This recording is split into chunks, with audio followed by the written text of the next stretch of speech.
Hello friends, केसी Raut education तरफ मु कंडूरी चरण राउत आपण मानकु स्वागत जनाऊँगी।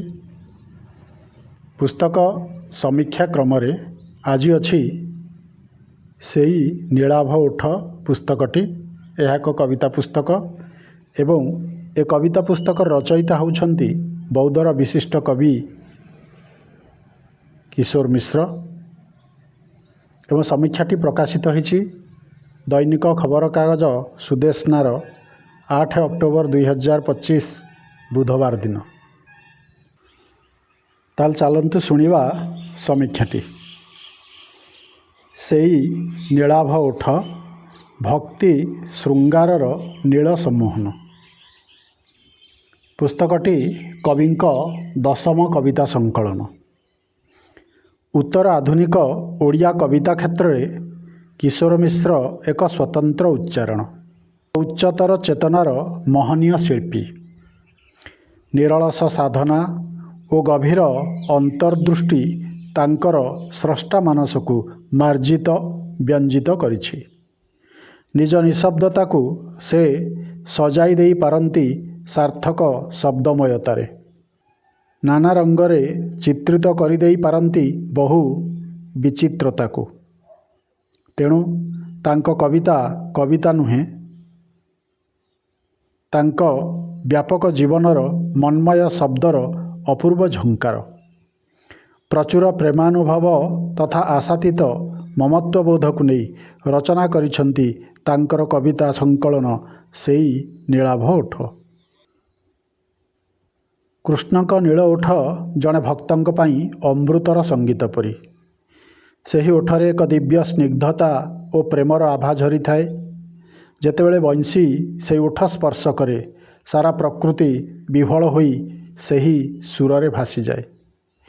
से नीलाभ ओठरे किछि मायावी आकर्षण रही।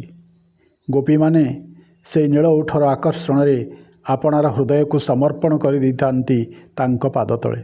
सतरे से नीलाभ ओठरे प्रेमर सर्वश्रेष्ठ भाषा लुचि थाए, जहाँ को शब्दरे प्रकाश करी हुएनी, केवल अनुभवी हुए। से ओठर छुआ न नहीं कविता लेखिबा भी संभव नुहे। कविंक भाषा मु आज जाए जहाँ लिखिछि ताहा कविता नुह आउ किछि। से ओठर छुआ न नहीं कौन केबे कविता लेखि हुए। एटा होछि सेई नीलाभ ओठ कवितार गोटे पंक्ति। नीलमाधवंक रूप उपरे एक अति भावनामय अनुभूति को अभिव्यक्त करिछंती कवि। कवि एठारे प्रभुंक कायार संदर्शन को पारमार्थिक और साहित्यिक भाव में मिसाई एक अभिनव चित्र अंकन करिछंती। से रूप असीम अवर्णनीय। कोमलता और दाबानल यह नीलमाधवंक रूपर दिव्यत्व एवं चित्त को जलाई देवार मधुर मोह को चिन्हित करे। देवतांक दिव्य सौंदर्य मृदु और भयंकर, जहाँ भक्तंक हृदय को दाबानल परी जलाई थाए। नीलमाधवंक कला शरीर को अतल जल सहित तुलना करी ताहार गभीरता और गुह्यता को दर्शाइछंती। ठीक सेहीपरि हस और अंधार मध्यरे रहस्यमय अंतर्ध्वनि देखा जाए। देवतांक हस हस मुख जेपरि अंधार को आलोकित कर देइछि, सेहीपरि भक्तिर आलोकरे नील अरण्य को भुलाई नेउथिबार दिव्य मोह परिदृश्य। कविंक भाषारे ए केउ रूप तुमर। हरिणी आखिर से कोमल दाबानल, कला घुमर पानीर अतल तल देह, ओठर हसरे विछुरित अंधारर कोटिकम, आखि को नील अरण्य को भुलाई नेउथिबार मोह। कविता होछि नीलमाधव। अत्यंत सावलील और अनायास ढंगरे कवि प्रेमर विभिन्न स्वरूप को वर्णना करिछंती। प्रेम कविंक पई केवल दैहिक नुहे, कामना तृप्तिर माध्यम नुहे, यह अनेक समय कविंक पई नैसर्गिक तृप्ति और परमानंदर माध्यम होई पारिछि। तेणु से लेखंती, ए रसघन मुहूर्त किए बाट फिटाए देह दरजार, ओ जह्न लटकी रुहे बाउंश गछ अगरे, प्रति संध्यारे तुमे जहाँ को खोजुता छाती तल बखरारे। फगुण कविता एटा। नारीर कमनीय स्पर्शरे सते जमिति पुरुष भोग करे जुग जुगर दुख और नैराश्य बोध। କେବେ କେବେ ହୃଦୟର ନିଆଁ ଝାଞ୍ଜି ହୋଇ ବହୁଥାଏ। ତଥାପି ଚୈତାଳିରେ ଉଲୁସି ଉଠୁଥିବା ପ୍ରିୟାର ପଣତ ଦେଖି ତାଙ୍କ କାବ୍ୟ ନାୟକ ମନରେ ଜାଗି ଉଠିଛି ଅଦମନୀୟ ପିପାସା। ପ୍ରିୟା ପାଇଁ କେତେ ଆଶାୟିତ ପ୍ରହର, କେତେ ନିର୍ନିମେଷ ଦୃଷ୍ଟିପାତ। ଅଦେଖା ଆଖିର ଲୁହରେ ଭିଜିଛି କାବ୍ୟ ନାୟକ। ତାଙ୍କ କବିତାରେ ପ୍ରେମ ଓ ପ୍ରଣୟର ଯେଉଁ ଗଭୀରତା ରହିଛି, ନିମ୍ନ ପଂକ୍ତିରୁ ତାହା ସ୍ପଷ୍ଟ ପ୍ରତୀୟମାନ। କବିଙ୍କ ଭାଷାରେ, ତୁମେ ଭଙ୍ଗା ଭଙ୍ଗା ସକାଳ, ମୁଁ ଗତ ରାତିର ବିଛୁରିତ କାକର, ତୁମକୁ ଓଦା କରି ନ ପାରିବାର ଦୁଃଖରେ ସରୁଛି ମୋର ଆୟୁଷ୍କାଳ। କବିତା ଚୈତାଳି। ଅତୀତର ପୃଷ୍ଠା ଓଲଟାଇଲେ ମନେ ପଡ଼େ ସୁତପା। ବିତି ଯାଇଥିବା ବିରଳ ମଧୁର ମୁହୂର୍ତ୍ତ ସବୁ ଯେମିତି ମନେ ପଡ଼ିଲେ ଛଟପଟ ହେବାକୁ ପଡ଼େ। ସେହିପରି ପ୍ରଣୟିନୀର ପ୍ରଦତ୍ତ ମୟୂର ଚନ୍ଦ୍ରିକା ଓ ସମ୍ବୋଧନ ବିହୀନ ପ୍ରଥମ ଓ ଶେଷ ଚିଠିକୁ ଛୁଇଁଲେ ଦେହରେ ଶିହରଣ ଖେଳିଯାଏ। ଗଭୀର ପ୍ରେମାନୁଭୂତିରେ ପରିପୂର୍ଣ୍ଣ ଅନୁଭବର ମୁହୂର୍ତ୍ତ ସବୁକୁ ଅତି ମାର୍ମିକ ଭାଷାରେ ରୂପ ପ୍ରଦାନ କରିଛନ୍ତି କବି। ତାଙ୍କ ଭାଷାରେ, ପୁଣି ଥରେ ବହି ଆଡ଼େଇ ଛୁଇଁଲି ତୁମେ ଦେଇଥିବା ମୟୂର ଚନ୍ଦ୍ରିକା ଓ ସମ୍ବୋଧନ ବିହୀନ ପ୍ରଥମ ଓ ଶେଷ ଚିଠି। ତାକୁ ଛୁଇଁଲା ପରେ ଲାଗିଲା ଯେମିତି ତୁମକୁ ଛୁଉଁଛି ଅଧା ଲାଜ ଅଧା ସଂକୋଚରେ। କବିତା ହେଉଛି ତୁମେ ଆଉ ମନେ ପଡ଼ୁନାହଁ ସୁତପା। ଓଦା ହେବା ଆଉ ଭିଜିବା ଏକା କଥା ନୁହେଁ। ଏହି କଥାକୁ ଦର୍ଶାଇବାକୁ ବର୍ଷାରେ ସୁନୟନା କବିତାରେ କବି ନିଜକୁ ଆତ୍ମିକ ସୌନ୍ଦର୍ଯ୍ୟର ପୂଜାରୀ ଭାବରେ ଉପସ୍ଥାପିତ କରିଛନ୍ତି। ପାଠକଙ୍କୁ ଲାଗିବ ଯେପରି କବି ନିଜ ଅଙ୍ଗେ ନିଭା ପ୍ରେମ ପ୍ରଣୟର ଉଦ୍ଭବକୁ ଅମାୟିକ ଭାବରେ ବର୍ଣ୍ଣନା କରିଛନ୍ତି। ଶବ୍ଦ ସଂଯୋଜନରେ ମାଦକତା ଅଛି ସତ, ମାତ୍ର ନାହିଁ ଅଶ୍ଳୀଳତାର ସ୍ପର୍ଶ। ଅନାବିଳ ପ୍ରେମର ନିଷ୍କପଟ ପରିପ୍ରକାଶ ଏହି ପ୍ରେମ। ତାଙ୍କ ଭାଷାରେ, କୋଠରୀ ଭିତରେ ଭିଜି ହୋଇଯାଏ ବର୍ଷାରେ, ପ୍ରତି ରାତିରେ ତୁମକୁ ପାଇ ହୁଏ ଓ ବାସ୍ନା ବାରି ହୁଏ ତୁମ କବରୀରେ ବିମଣ୍ଡିତ ଫୁଲ ସମ୍ଭାରର।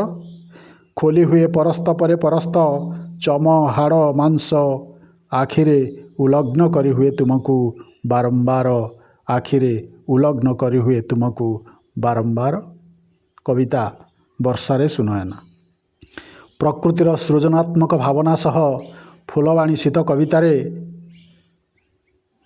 ପ୍ରେମିକାର ଭାବପୂର୍ଣ୍ଣ ଆବେଗର ସ୍ମୃତିକୁ ବିଭିନ୍ନ ଚିତ୍ରକଳ୍ପ ମାଧ୍ୟମରେ ବର୍ଣ୍ଣନା କରିଛନ୍ତି କବି। ଏଇ ଯେମିତି ଅନାମିକାର ହସ ପ୍ରପାତ ପରି ଲମ୍ଫ ମାରେ ଶାଳବଣ ଭିତରୁ, ଧାନକ୍ଷେତ ଧାରେ ଧାରେ ବେଣୀ ଛାଟି ଯାଆସ କରେ ସକାଳର ପହିଲି କିରଣ।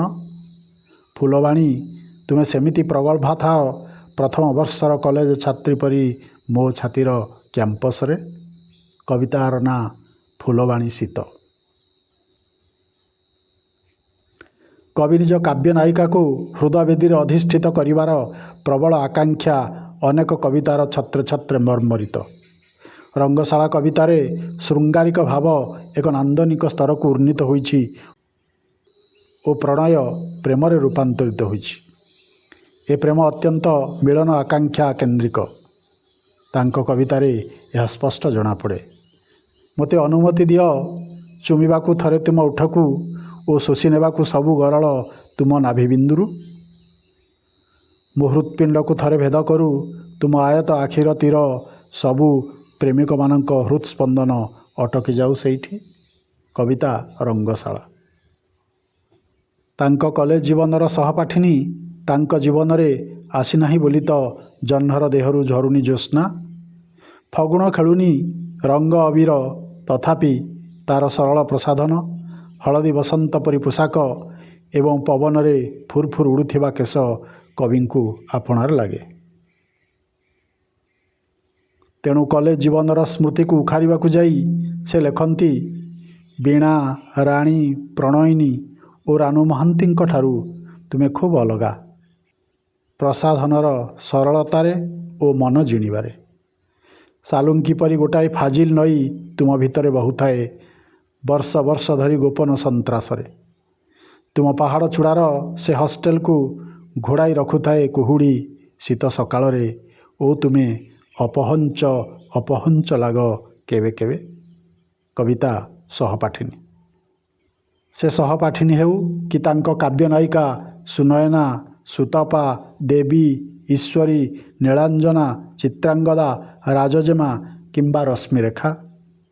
ରୋମାଣ୍ଟିକ୍ କବିଙ୍କ କାବ୍ୟ ସୃଷ୍ଟିରେ ଏମାନେ କେବଳ ସୌନ୍ଦର୍ଯ୍ୟର ପ୍ରତୀକ ନୁହନ୍ତି, ସେମାନେ ମାନବ ମନର କଳ୍ପନା ଜଗତର ଅବିଚଳ ଅଭିଳାଷା, ଉତ୍କଟ ଭାବନା ଓ ସ୍ୱପ୍ନିଳ ପ୍ରେମର ଯାତ୍ରାକୁ ସଂକେତ କରନ୍ତି। କବିଙ୍କ କଲମରେ ସେମାନେ ଦେହରୂପୀ ସୌନ୍ଦର୍ଯ୍ୟ ନୁହନ୍ତି, ଚିତ୍ତର ସୁଗନ୍ଧ, ଅନୁଭୂତିର କୋମଳତା, ନିର୍ମଳ ଭାବୋଚ୍ଛ୍ୱାସ ଓ ସହାନୁଭୂତିର ସ୍ୱର ରୂପେ ଝଲସିଥାନ୍ତି।